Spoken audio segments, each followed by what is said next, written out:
Bismillahirrahmanirrahim. Assalamualaikum warahmatullahi wabarakatuh. Saya Iva Fauzia dari Pendidikan Fisika 2014.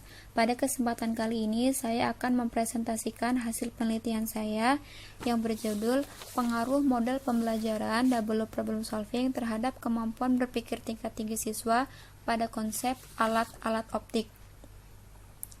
Pembahasan penelitian kali ini dimulai dari bab 1 yang mencakup diantaranya latar belakang, identifikasi masalah, batasan masalah, rumusan masalah, tujuan penelitian, dan manfaat penelitian. Pada pembahasan latar belakang terdapat beberapa poin yang melatar belakangi penelitian ini. Di antaranya, keterampilan berpikir siswa sebagian besar masih berada pada taraf low order thinking. Sedangkan pada abad 21 sangat dibutuhkan kemampuan berpikir tingkat tinggi agar siswa mampu menghadapi persaingan global. Hal ini sesuai peraturan Permendikbud yang menyatakan pada abad ke-21 siswa harus memiliki keterampilan-keterampilan berpikir. Di antaranya keterampilan berpikir kreatif, keterampilan berpikir tingkat tinggi, dan keterampilan memecahkan masalah. Keterampilan-keterampilan tersebut dikategorikan ke dalam keterampilan berpikir tingkat tinggi. Selain itu, Permendikbud memiliki kebijakan dalam penyelenggaraan ujian nasional yang akan memperkenalkan model-model soal yang tergolong ke dalam high order thinking skill. Namun, pada kenyataannya masih banyak siswa yang mendapatkan nilai ujian nasional fisika di bawah kriteria minimal. Hal tersebut sesuai dengan laporan standar kompetisi lulusan pada tahun 2019 yang menyatakan bahwa nilai rata-rata siswa SMA pada ujian fisika yaitu masih di bawah nilai kriteria minimum dengan nilai rata-rata 45,88 dari kriteria minimumnya 55,00. Selanjutnya, penyampaian pembelajaran fisika tidak melibatkan siswa secara aktif sehingga siswa lebih cenderung pasif dan kurang menggali keterampilan berpikirnya. Hal tersebut sesuai dengan hasil wawancara yang dilakukan dengan guru SMA N87 Jakarta yang mengatakan bahwa proses pembelajaran yang dilakukan di dalam kelas menggunakan metode konvensional yaitu dengan metode ceramah, sehingga hampir seluruh siswa hanya dapat mendengarkan apa yang dijelaskan oleh guru tanpa ikut serta untuk berperan aktif dalam kelas. Selain itu juga, siswa hanya dilatih soal pemecahan masalah fisika pada aspek pengetahuan dan pemahaman saja, sehingga menghambat siswa dalam proses pengembangan keterampilan berpikir tingkat tingginya. Keterampilan berpikir tingkat tinggi siswa masih rendah. Salah satu konsep fisika yang keterampilan berpikir tingkat tingginya rendah adalah alat-alat optik. Konsep ini erat kaitannya dengan kehidupan sehari-hari, serta tergolong konsep abstrak. Banyak model pembelajaran yang dapat meningkatkan kemampuan berpikir tingkat tinggi siswa. Salah satunya adalah model pembelajaran berbasis masalah. Kemampuan berpikir tingkat tinggi dapat ditingkatkan dengan strategi pembelajaran berbasis masalah, menurut penelitian Ulfah pada tahun 2015. Salah satu model pembelajaran berbasis masalah yang dapat meningkatkan kemampuan berpikir tingkat tinggi adalah model pembelajaran double loop problem solving. Hal tersebut sesuai dengan penelitian Fatmala dan kawan-kawan pada tahun 2016 yang mengatakan model double loop problem solving dapat meningkatkan kemampuan berpikir tingkat tinggi siswa. Sehingga model pembelajaran yang perlu digunakan dalam penelitian ini adalah model pembelajaran double loop problem solving. Berdasarkan latar belakang yang sudah dijelaskan sebelumnya, maka identifikasi masalah dalam penelitian ini diantaranya adalah kemampuan siswa dalam memecahkan masalah fisika yang memerlukan kemampuan berpikir tingkat tinggi masih rendah, dan pembelajaran fisika masih menekankan pada aspek pemahaman teori serta proses pembelajaran tidak melibatkan siswa secara aktif. Adapun pembatasan masalah dalam penelitian ini, yang pertama adalah penelitian ini terbatas pada high order thinking skill yang didasarkan pada taksonomi belum revisi Anderson dan Krathwohl, yaitu kemampuan ranah kognitif C4 menganalisis, C5 mengevaluasi, dan C6 mencipta. Selanjutnya, model pembelajaran yang digunakan dalam penelitian ini adalah model pembelajaran double problem solving menurut Jeff Dooley. Selanjutnya, rumusan masalah dalam penelitian ini yang pertama adalah apakah terdapat pengaruh model pembelajaran double problem solving terhadap kemampuan berpikir tingkat tinggi siswa? Yang kedua, bagaimana peningkatan kemampuan berpikir tingkat tinggi siswa setelah menggunakan model pembelajaran double problem solving? Selanjutnya, tujuan dari penelitian ini yang pertama yaitu untuk mengetahui pengaruh model pembelajaran double problem solving terhadap kemampuan berpikir tingkat tinggi siswa. Yang kedua, untuk mengetahui peningkatan kemampuan berpikir tingkat tinggi siswa setelah menggunakan model pembelajaran double problem solving. Dengan dilaksanakannya penelitian ini diharapkan memberikan manfaat baik bagi siswa, guru, maupun peneliti itu sendiri.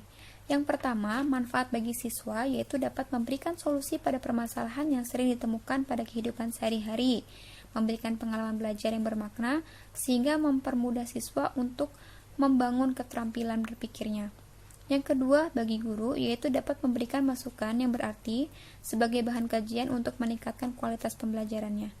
Yang ketiga, bagi peneliti, yaitu menerapkan pengetahuan yang sudah didapat selama ini pada perkuliahan. Selanjutnya, di dalam bab 3 terdapat beberapa hal yang akan disampaikan. Yang pertama adalah waktu dan tempat penelitian. Tempat penelitian dilaksanakan di SMAN 87 Jakarta di semester genap pada tanggal 9-17 Mei 2019 pada tahun ajaran 2019 dan 2020. Metode penelitian yang digunakan adalah kuasi eksperimen, di mana dalam metode ini kelas kontrol tidak dapat berfungsi sepenuhnya untuk mengontrol variabel-variabel luar yang mempengaruhi pelaksanaan eksperimen. Sedangkan untuk desain penelitiannya yaitu menggunakan non-equivalent control group. Dengan menggunakan desain non-equivalent control group, pada desain ini kelompok eksperimen dan kelompok kontrol dipilih secara tidak random. Selanjutnya adalah variabel penelitian. Variabel dalam penelitian ini terdiri dari variabel bebas dan variabel terikat. Adapun variabel bebas yaitu adalah pengaruh model pembelajaran double problem solving, dan variabel terikat yaitu adalah kemampuan berpikir tingkat tinggi siswa pada konsep alat-alat optik. Selanjutnya adalah populasi dan sampel. Populasi yang digunakan adalah seluruh siswa SMAN 87 Jakarta kelas 11 di semester genap pada tahun ajaran 2019 dan 2020. Sedangkan sampel yang digunakan untuk kelas kontrol adalah 11 MIA 2 dan untuk kelas eksperimen 11 MIA 3. Teknik pengumpulan data. Yang pertama, teknik pengumpulan data dalam penelitian ini yaitu hanya menggunakan pengumpulan data tes, yaitu dengan cara pemberian pretest dan posttest pada kelas kontrol dan kelas eksperimen. Sedangkan untuk instrumen penelitiannya yaitu adalah menggunakan 7 butir soal esai yang diberikan untuk mengukur kemampuan berpikir tingkat tinggi siswa. Selanjutnya adalah kalibrasi instrumen. Instrumen yang akan digunakan harus melalui uji kelayakan instrumen. Di antaranya adalah uji validitas. Dari 10 soal, hanya 7 soal yang valid dan 3 soal yang tidak valid. 7 soal yang valid diantaranya nomor 1, 3, 4, 5, 7, 8, 9. Dengan kata lain, yang dapat digunakan dalam penelitian ini adalah 7 soal yang sudah valid tersebut. Sedangkan uji rehabilitas. Uji rehabilitas itu digunakan untuk mengetahui seberapa reliabelnya atau seberapa dipercayanya soal tersebut sebelum dilakukan pengetesan kepada siswa, sehingga uji rehabilitas didapatkan 0,46 dengan kategori sedang. Untuk taraf kesukaran, terdapat 2 soal berkategori sukar, 5 soal berkategori sedang, dan 3 soal berkategori mudah. Sedangkan untuk daya pembeda, terdapat 5 soal berkategori buruk dan 5 soal berkategori cukup. Selanjutnya adalah teknik analisis data. Teknik analisis data yang digunakan pada uji normalitas yaitu adalah menggunakan uji Shapiro-Wilk dengan bantuan SPSS dan uji homogenitas menggunakan uji Levene dengan bantuan SPSS, uji hipotesis menggunakan uji T untuk pretest dan uji T-aksen untuk posttest, dan uji N-gen untuk mengetahui peningkatan kemampuan berpikir tingkat tinggi siswa. Selanjutnya di bab 5 yaitu terdapat hasil dan pembahasan penelitian. Dari rekapitulasi posttest kelas eksperimen dan kelas kontrol terlihat bahwa nilai rata-rata pretest kelas eksperimen yaitu adalah 30,90 dan kelas kontrol adalah 29,37. Sedangkan untuk rata-rata pretest yaitu adalah 69,47 untuk kelas eksperimen dan 54,03 untuk kelas kontrol. Berdasarkan data tersebut dapat dilihat bahwa terdapat selisih 1,53 untuk kelas kontrol pada pretest dan bahwa kelas eksperimen dan kelas kontrol mengalami kenaikan nilai setelah diberi perlakuan yang berbeda. Pada kelas eksperimen mengalami kenaikan nilai rata-rata setelah diberi perlakuan yang berbeda yaitu sebesar 38,53, sedangkan kelas kontrol mengalami kenaikan rata-rata 24,66. Dengan kata lain, kelas eksperimen mengalami kenaikan rata-rata yang lebih unggul dibandingkan kelas kontrol. Hal ini menunjukkan bahwa kelas eksperimen yang diberikan perlakuan penerapan model double problem solving memiliki peningkatan kemampuan berpikir tingkat tinggi yang lebih unggul dibandingkan dengan kelas kontrol. Selanjutnya adalah diagram hasil pretest dan posttest keterampilan berpikir tingkat tinggi siswa pada kelas eksperimen dan kelas kontrol. Terlihat bahwa kemampuan berpikir tingkat tinggi siswa secara keseluruhan mengalami peningkatan, baik dari aspek menganalisis, mengevaluasi, maupun mencipta. Jika dilihat dari diagram tersebut, jika diurutkan dari yang tertinggi ke yang terendah, C5 memiliki kenaikan sebesar 47% untuk kelas kontrol dan 56% untuk kelas eksperimen. Sedangkan untuk urutan kedua yaitu terdapat di C4 atau menganalisis dengan 40% untuk kelas kontrol dan 55% untuk kelas eksperimen. Dan yang terakhir yaitu adalah memproduksi atau C6 dengan 31% untuk kelas kontrol dan 40% untuk kelas eksperimen. Selanjutnya yaitu adalah hasil pretest dan posttest keterampilan berpikir tingkat tinggi siswa dalam menganalisis kelas kontrol dan kelas eksperimen. Dari tabel tersebut terlihat bahwa peningkatan terjadi pada semua indikator. Dalam indikator tersebut terdapat indikator yaitu adalah indikator memilih, indikator memeriksa, dan indikator mengorganisasi. Jika diurutkan, yang memiliki peningkatan tertinggi hingga yang terendah berturut-turut terjadi pada indikator memilih, memeriksa, dan mengorganisasi, baik pada kelas kontrol maupun kelas eksperimen, yang masing-masing memiliki peningkatan pada kelas kontrol 22% pada kategori memilih, 30% pada kategori memeriksa, 24% pada kategori mengorganisasi.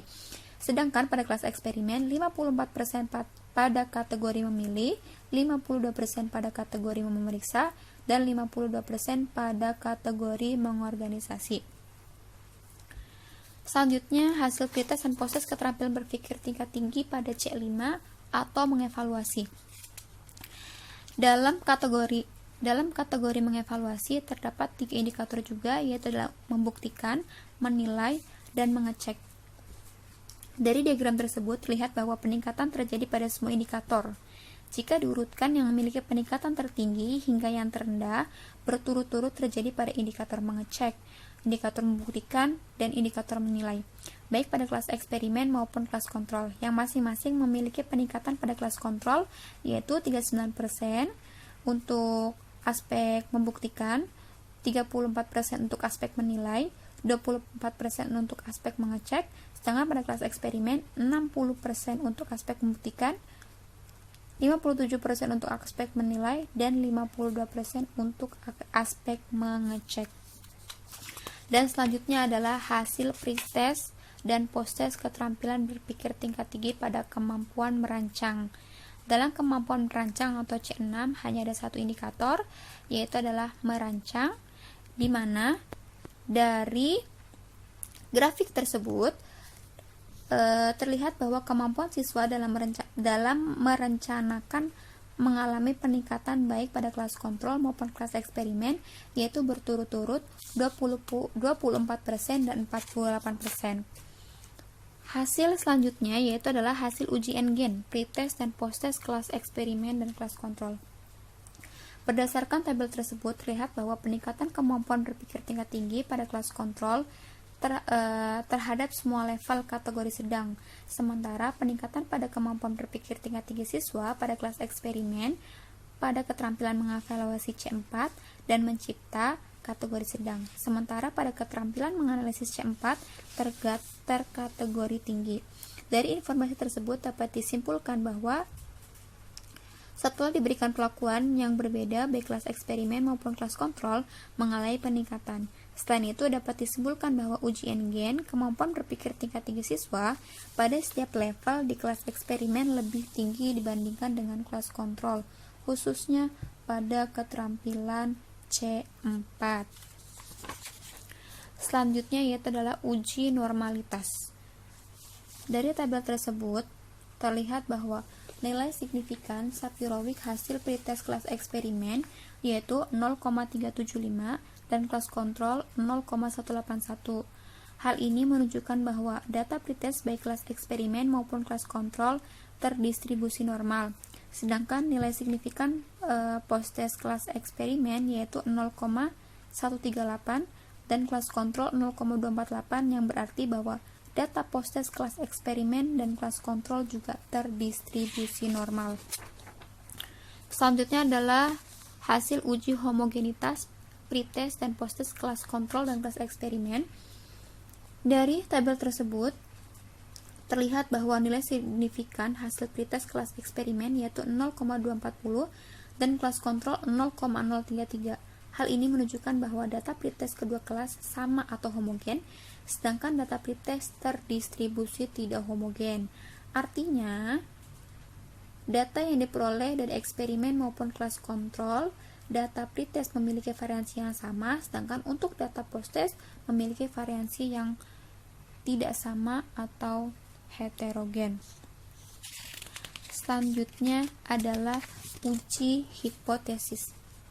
Dari tabel tersebut diperoleh informasi bahwa hasil pretest sebelum diberikan perlakuan memiliki nilai signifikan lebih dari taraf signifikan alfa, maka H0 diterima atau HA ditolak. Dengan diterimanya hipotesis 0, dapat disimpulkan bahwa tidak terdapat pengaruh model pembelajaran double problem solving terhadap kemampuan berpikir tingkat tinggi siswa. Artinya saat pretest kedua kelas memang belum diberikan perlakuan, sehingga tidak dapat pengaruh dari perlakuan yang digunakan. Sedangkan untuk hasil post-test memiliki nilai 2 tilde kurang dari taraf signifikan alfa, maka HA diterima. Dengan diterimanya HA, alternatif HA dapat disimpulkan bahwa pengaruh model pembelajaran double problem solving terhadap kemampuan berpikir tingkat tinggi siswa. Selanjutnya adalah kesimpulan. Kesimpulan dari penelitian ini yaitu adalah pembelajaran dengan menggunakan double problem solving berpengaruh secara signifikan terhadap kemampuan berpikir tingkat tinggi siswa pada materi alat optik dengan hasil uji hipotesis post-test yang menyatakan nilai signifikan 2 tilde lebih kecil daripada taraf signifikansi 0,05. Yang kedua, uji NGEN menunjukkan terdapat peningkatan indikator kemampuan berpikir tingkat tinggi siswa dengan NGEN C4 sebesar 0,75 terkategori tinggi, C5 sebesar 0,64 terkategori sedang, dan C6 sebesar 0,54 terkategori sedang. Selanjutnya, saran dari penelitian ini, yang pertama, sebelum melakukan penelitian atau sebelum melakukan pembelajaran, arahkan anak-anak ke laboratorium sebelum jam pembelajaran dimulai, agar tidak mengurangi waktu efektif belajar. Yang kedua, sebelum pembelajaran, siswa diberikan arahan tentang tata cara pengerjaan LKS, agar tidak ada pertanyaan setelah melakukan proses pemecahan masalah. Yang ketiga, peneliti maupun guru yang hendak menggunakan model pembelajaran double problem solving perlu menguasai materi, mengarahkan secara jelas bagaimana proses pembelajaran, membimbing, dan memotivasi.